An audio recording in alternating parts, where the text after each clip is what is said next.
बुरी स्थिति में सकारात्मक ढंग से भी देखना चाहिए। कई बार वास्तविक स्थिति बुरी होने पर उनके कारणों और परिस्थितियों के संदर्भ में घटना को देखने में भी नकारात्मक प्रक्रिया कम होती है।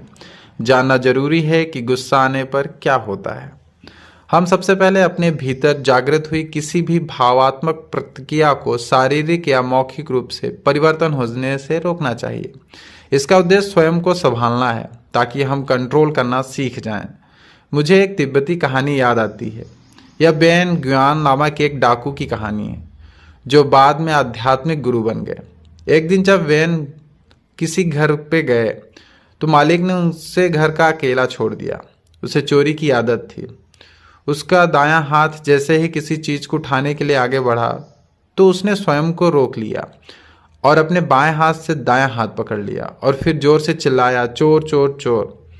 यदि हम स्वयं को कंट्रोल करना चाहते हैं तो इसके लिए हमें जानना होगा कि विनाशकारी और कष्टकारी भावात्मक अनुभव शारीरिक तौर पर हमें किस तरह से प्रभावित करती है। उदाहरण के लिए, गुस्सा आने पर कैसा महसूस होता है? क्या हृदय की धड़कनें बदलाव आती हैं? क्या चेहरे पर तनाव भरता है? क्या हमारी मांसपेशियों में तनाव पैदा होता है? ईर्ष्या और वैनवश्या की भावना उठने पर कैसा महसूस होता है? आपको शायद पेट या सीने में ये भाव उठते हुए महसूस होते हैं। भावनाओं के शारीरिक रूपांतरण को पहचानते समय हमें इन भावनाओं के प्रति शारीरिक और मानसिक प्रतिक्रिया पर देखना चाहिए। क्या हम कुछ खास ढंग से व्यवहार करते हैं? क्या हम कुछ अलग ढंग से करते हैं? क्या हमारे विचार अलग हैं? क्या हमारी मुट्ठियां बंद हो जाती हैं? हमें बेचैनी होती है या गुस्से में हमारी आवाज़ बदल जाती है?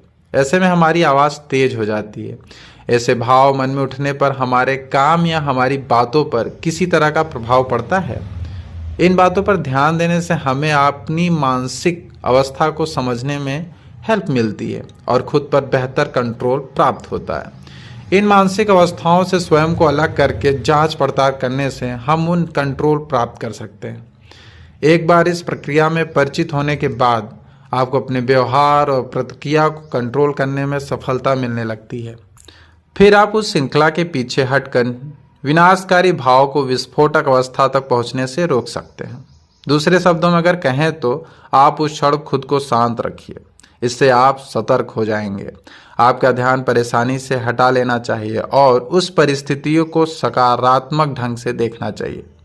कई बार वास्तविक स्थिति बुरी होने पर उनके कारणों और परिस्थितियों के संदर्भ में घटना को देखने से भी नकारात्मक प्रक्रिया कम हो जाती है।